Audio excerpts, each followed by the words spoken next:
এক লোক তার স্ত্রীকে নিয়ে নতুন একটা ভাড়া বাসায় উঠে থাকা শুরু করলো।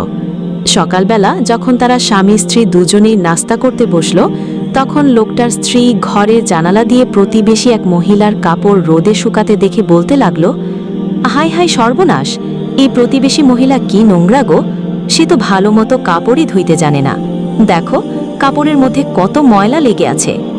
এইভাবে সেই প্রতিবেশী মহিলা যখনই তার কাপড় ধুয়ে রোদে শুকাতে দিত, তখনই ওই লোকটার স্ত্রী প্রতিবেশী মহিলাকে তুচ্ছ তাচ্ছিল্য করে বলতে থাকত, কি অপরিষ্কার বোকা মহিলা, কাপড় ধুইতে জানে না। এইভাবে চলে গেল 1 মাস। একদিন হঠাৎ করে সেই লোকটার স্ত্রী জানালা দিয়ে দেখতে পেল সেই প্রতিবেশী মহিলার কাপড়গুলো খুবই পরিষ্কার পরিচ্ছন্ন দেখা যাচ্ছে।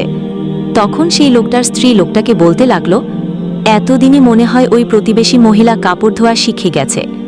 স্ত্রীর এই কথা শুনে সেই লোকটা বলতে লাগলো, আরে না, প্রতিবেশী মহিলা কাপড় ধোয়া শিখে নাই, বরং তুমি যে জানালা দিয়ে ওই প্রতিবেশী মহিলার কাপড়গুলোকে দেখো, আজকে সকালবেলা আমি ওই জানালার কাজ পরিষ্কার করে দিয়েছি। এই জানালার কাজগুলো অপরিষ্কার ছিল বলেই তুমি ওই প্রতিবেশী মহিলার পরিষ্কার পরিচ্ছন্ন কাপড়গুলোকে নোংরা মনে করে উপহাস করতে থাকলে।